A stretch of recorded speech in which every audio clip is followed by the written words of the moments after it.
Welcome to the Peter Garrett YouTube channel, where we talk all things current affairs. And what is current today is the attempted assassination of Donald Trump, the shooting in America.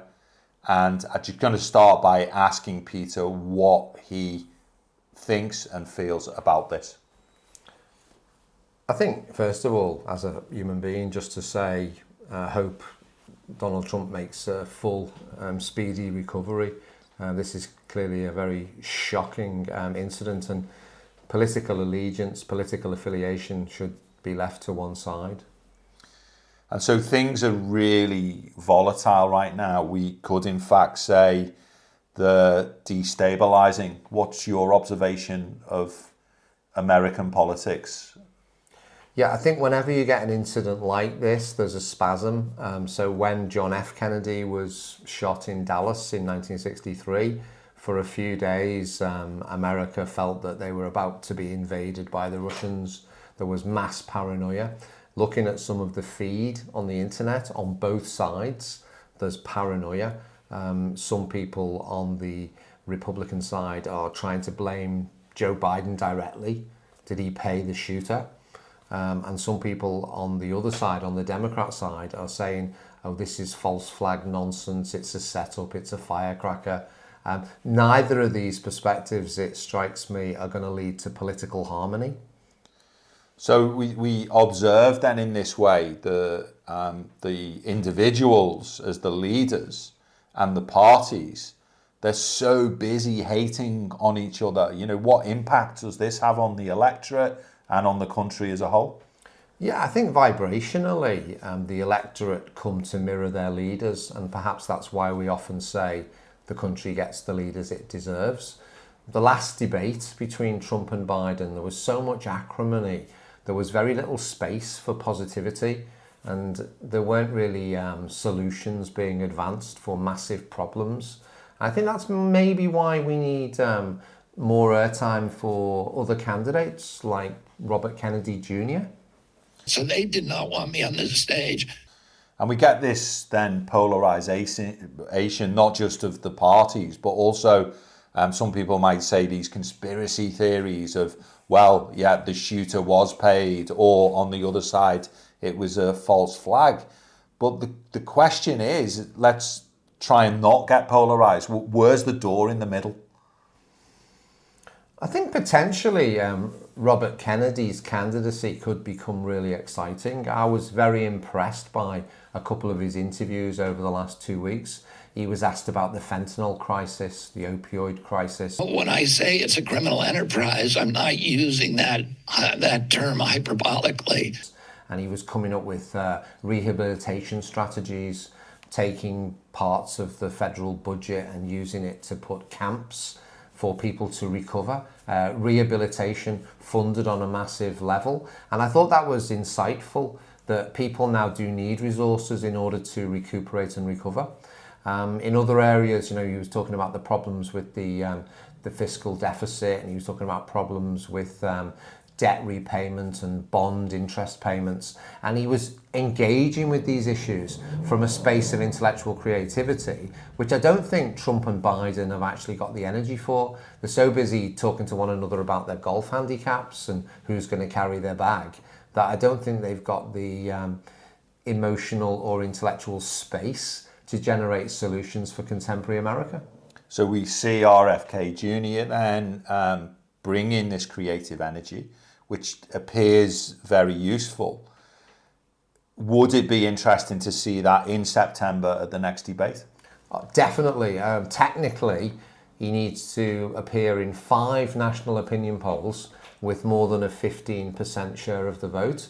That should qualify him to be in the next debate. I'm a bit fearful that legacy media might move the goalposts and just continue to make it difficult for anything but the bipolarity that we've seen so far to emerge. So tell us a little bit more, because not everyone's a historian, and we've got the Kennedy family legacy and how RFK Jr. is now stepping into the history and the legacy. Yeah, well, if we go right back to his grandfather, Joseph P. Kennedy, he was ambassador to the court of St. James. So that means he was the ambassador to England, and his sons were able to grow up surrounded by that political milieu, and they learned a lot of lessons. And then by 1960, we've got John Kennedy, RFK's uncle, being elected to the White House. Tragically, that was an administration that was terminated with an assassin's bullet in Dallas on the 22nd of November 63. And then, just as it looked as if the Kennedys might be on their way back to the White House in 68, we have Robert Kennedy Sr. winning in California and preparing to go to Chicago on the verge of the nomination, and then shot dead in a hotel. So the Kennedy family has been sliced by assassins' bullets, and it would be poetic in a way for RFK to come through the middle of the Biden-Trump field and to be the 48th president of the United States. He would in fact then be president during the 60th anniversary year of his father's assassination in 1968. So we've got this situation now then where we can vote Republican, we can vote Democrat, we can vote independent. And it seems to be that RFK brings an option in which can also help to ease what I'm observing as potential civil meltdown. Yeah, I think in the last 24 hours, the temperature in the United States has been rising dramatically.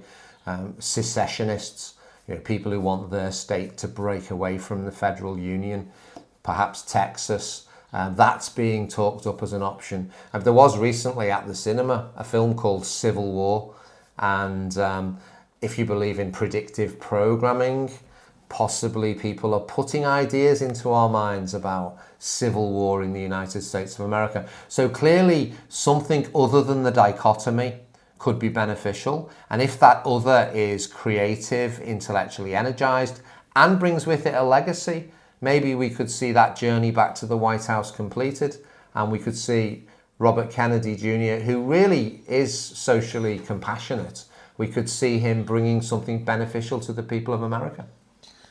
So what message can we give to people who have become so identified with their party that it's actually causing unrest in them, but also unrest in the system? What journey would we encourage them to go on?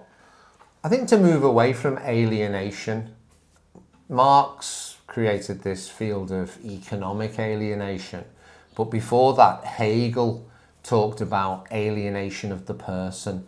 When you're damaging another or competing against another, you're actually damaging, in one sense, yourself. Ask not for whom the bell tolls, it tolls for thee. We're all in this together at a deeply spiritual level, perhaps beyond our current perceptual limitations. We are in this together. So party stripes, football colours, reds and blues, elephants and donkeys, that's not really where the true future of humanity lies. So it appears to me that people are lost in these identities of either Republican or Democrat, whereas really what we want to encourage is people to see themselves as American, to find common ground, to find unity, or maybe then to see themselves as human beings. Yeah, Earthlings, maybe, Earthlings has been taken because the great documentary about the suffering of animals on the planet was entitled Earthlings. But we are cosmonauts on a planet that we share, and this notion of shared environment should lead to shared endeavour, and it should lead to care for one another. Albert Schweitzer said it brilliantly: reverence for life. I should care about the life of another in the same way I care about my own life. And here we are 48 hours after somebody tried to end the life of Donald Trump. We need reverence for life as a guiding star for the 21st century. So in bringing this all together, there are lessons of 1963 that RFK Jr. Will historically be aware of, even though he was young at the time. But we've also got then what's happening with this violence of history appearing to follow us through to the current day, where a past president, Donald Trump, has been shot at. What are the lessons for people to learn here? I think we need transparency. Studying the Kennedy assassinations over 4 decades, I'm struck by the obfuscation, the number of people that were gunned down the day before they were giving testimony to one inquiry or another. There's a commitment somewhere in the system against the truth, and I would just call for transparency at this time. Let's have a full investigation into what happened yesterday. There are so many puzzling aspects of what happened yesterday. I was listening to an interview, 9-minute interview by a doctor who was there at the Trump rally, and he said the man standing next to me was shot in the back of the head. And then the doctor explained the location of the man. And then in the newspaper this morning, I saw the location of the shooter. And I couldn't imagine a diagram that would allow the shooter in location A to shoot at the president in location B and shoot someone in the back of the head in location C. So already the fog of war, the first casualty of war is always truth. The fog of war is rising around the Trump shooting. Transparency will dispel the fog and will allow us to find a middle way. If we're going to work together, we need to be clear and we need to defend the truth. So in speaking to the people, where can everyone find the door in the middle, a door which helps to support unity, collaboration and harmony? Use your imagination to usher in a positive tomorrow. Use your imagination to think of better things on the road ahead. Let the word go forth from this time and place to friend and foe alike that the torch has been passed to a new generation of Americans. So we can either get into a virtuous circle rising or a vicious spiral descending. We've got to use our faculties, our gifts, to rise above our todays into better tomorrows. So this has been Peter Garrett, and he's been encouraging you to take the upward spiral, to look forward to enjoying conversations in your homes, around your tables, that spark you to deeper and broader levels of understanding. Thanks for listening.